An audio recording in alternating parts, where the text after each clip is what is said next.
ربنا ولا تحملنا ما لا طاقة لنا به.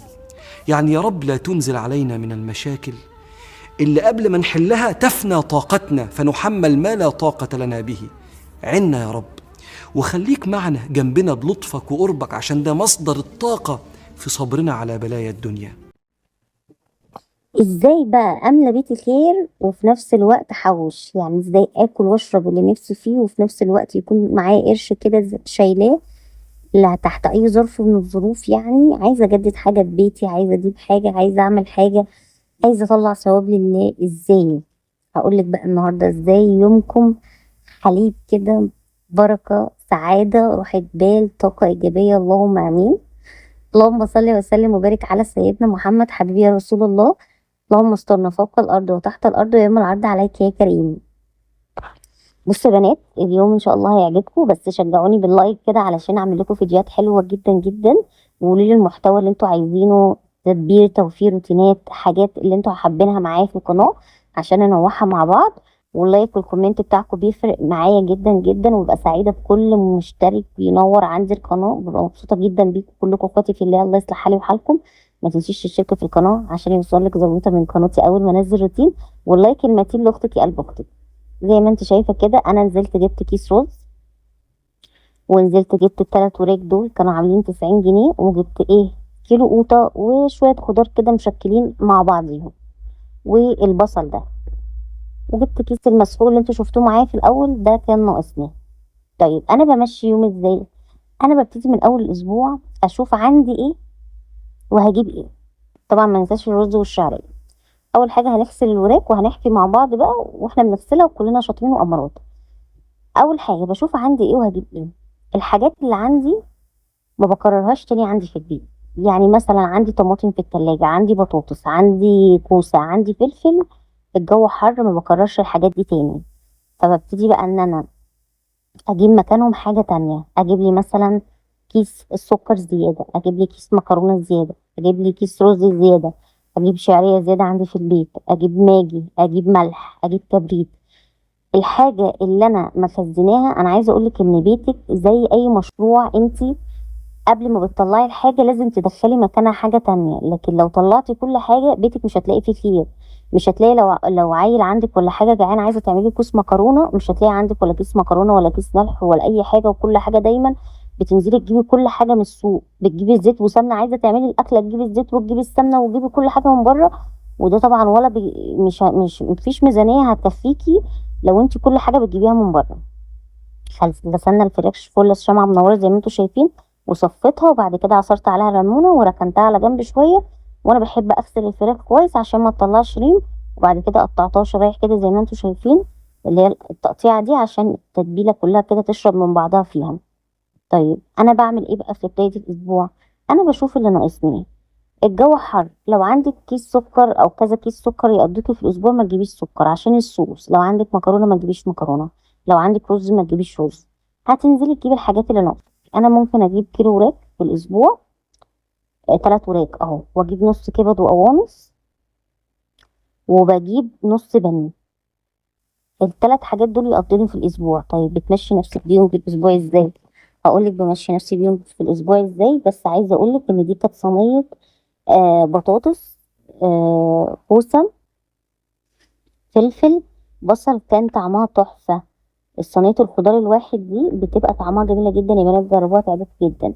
بالذات بقى لما تشرشري الكوسة زي ما انا عملتها كده. طيب بيقضوك ازاي؟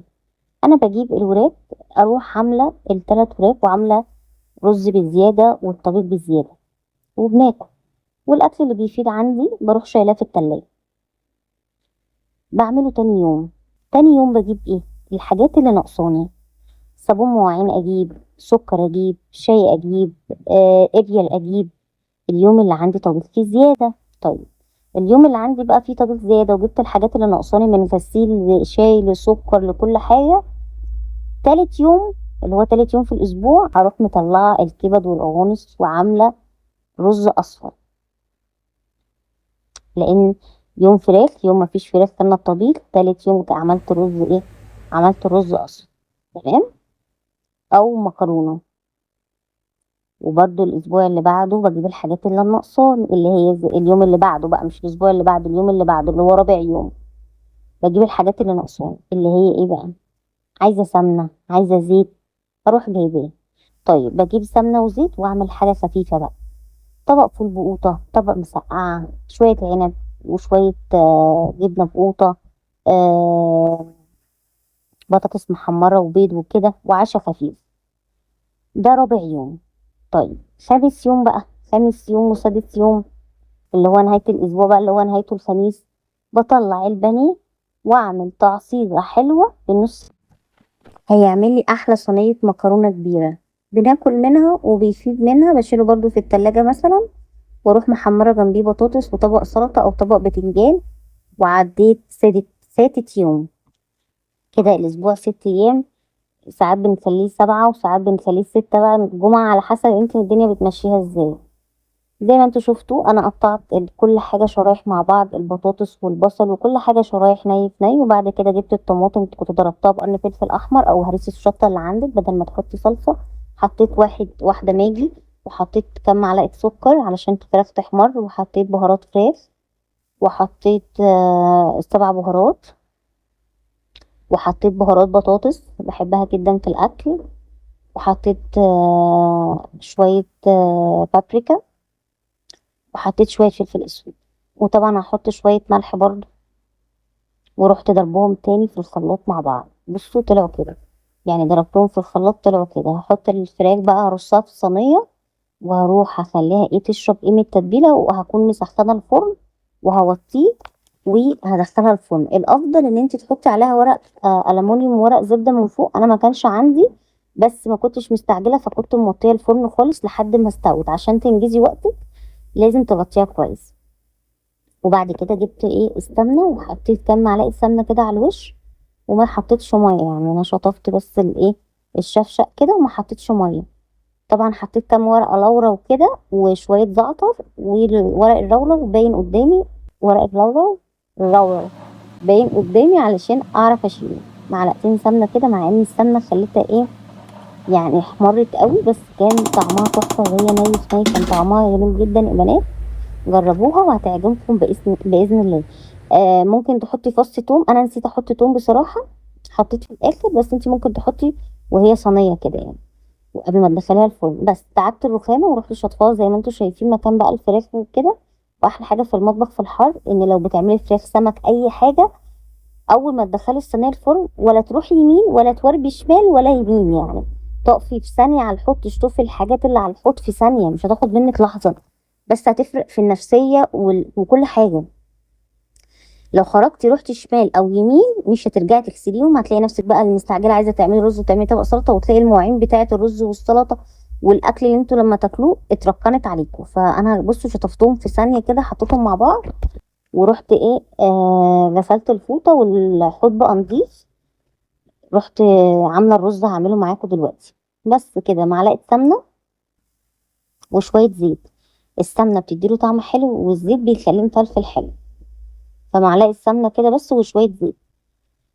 الرز ده حلو، وانا بحب اجيب كيس الشعرية على قد الاكلة، بس يعني انا بحب اجيب الشعرية على قد الاكل اللي هو ربع كيلو، واكتر الشعرية عن الرز، وبحط شوية ملح والشعرية بتتحمر، علشان الملح بيخلي الشعرية آه تصفر معاكي على طول، يعني تصفر تبقى كلها لون واحد مش واحدة وواحدة. وبعد كده بعد ما بتصفر بحط واحدة ماجي عشان يدي طعم حلو. وبعد كده بحب احط شوية بهارات فراخ، يعني انا بحب بهارات الفراخ مع بهارات الماجي، مع الماجي بيدوا كده طعم حلو. وبعد كده بفضل اقلب لحد ما الرز ما يبقاش فيه ولا نقطة مية خالص من الغسيل بتاعه، واحط المية على قده كده زي ما انتوا شايفين، تكون يا دوبك بس غطيته كده. وبعد كده هغطي عليه، بس هظبط الملح بتاعه، لقيته دلع فقلت اظبط الملح بتاعه. انت لو حاطه ماجي كتير ما تحطيش ملح، يعني هتدوقي وتشوفي بقى انت تحددي. تمام. انا بعمل نص كيلو رز على ربع شعريه بيقضيني. هو طبعا الميه كانت بتغلي من الكتل، فبقلبه كويس ووطيت عليه. طبعا كان الحوض نضيف والبوتاجاز نضيف والرز على النار والبطاطس في الفرن، فانا ما خرجتش بقى بصراحه الجو حر وانا عندي الاوضه بتاعتي قريبه جدا من المطبخ، كانت مخليه الشقه كلها البطاطس ريحتها توم وبصل. طبعا ريحه حلوه بس كانت كانت عامله خنقه في البيت. ريحه حلوه بس كنت حاسه ان انا مخنوقه، فروحت ماسكه كده زي ما انتم شايفين الحيطه دي كانت مش عارفه مطرطش عليها ايه، باين الصلصه ولا ايه طرطش عليها مش فاكره. كنت بطرمان المشي كنت بفتحه فطرطش مني عليها. فرحت كان عامل ريحه برضو جامده، فرحت جايبه كده شويه مسحوق، ورحت دعكه بقى البلاط وشديت بالمساحه وطلعت بره ولمعت السيراميك، بس ما صورتش كله بصراحه. طبعا ده الجردل بتاع الخرطوم جنب التربو، واعزكم الله ده السله بتاعت الزباله، كنت طلعت اعزكم الله الزباله بره وحطيت كيسه كده ايه نضيفه. طبعا انا لما خلصت الاكل كنت خلصت لان كان الجو حر نار. انا بتعب جدا جدا يا بنات والله في الروتين، بس الجو كان حر وانا في المسحه دي قعدت بقى شويه بره لحد ما الاكل يستوي، وكانت الريحه رش شويه معطر كده، وكانت الدنيا تمام وزي الفل. مش عارفه المقطع ده ايه اللي عاده تاني، بس تمام ادينا بنتكلم مع بعض مفيش مشكله. بس هنا بقى كان الاكل ايه خلاص استوى. يا رب يكون الروتين عجبكم. انا هوريكم دلوقتي صينيه البطاطس، قولوا لي ايه رايكم بقى في الكومنتات. وطبعا اتكلمتي معاكي ازاي تدبري وتوفري، هتكلم معاكي بقى في حاجات كتير ان شاء الله. قولي لي انت بتمشي الاسبوع ازاي، ولا بتمشيها بالشهر، ولا بتمشيها ازاي. بس ايا كان احنا بنشجع بعض بس مش اكتر. احنا مختلفين عن بعض، ممكن تكوني انتي بتاخدي بالشهر، انا باخد بالاسبوع، انتي بتاخدي كل يوم.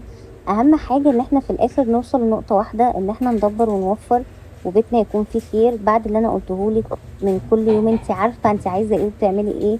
خد معاكي 5 10 حطيهم في حصالة تيجي تفتحيهم. نفسك في بيتك في اي حاجة هتعمليها والله يسعد قلوبكم جميعا اللهم امين. الروتين خلص بس كلامنا لسه ما خلص. ايه رايكم في صينيه البطاطس اللي تحسوا ان الفراخ احمرت قوي بس من السمنه اللي كانت على الوش، بس كانت صينيه خضار جميله جدا.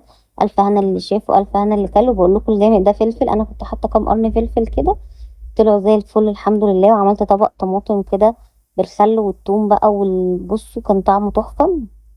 والرز معانا كام فلفل. والله الاكل كان حلو جدا. تسلموا لي يا اخواتي والله العظيم على اللايكات والكومنتات، الله يحفظكم جميعا. اتمنى اللي ما حطش لايك بقى فالروتين عجبكم تحطوا اللايك. بقول لكم رز الفلفل ازاي وصينيه البطاطس قمر ازاي. اللايك المتين لاختكم، شجعوني يا اخواتي بالله عليكم، ما تخلوش مجهودي يروح على الارض.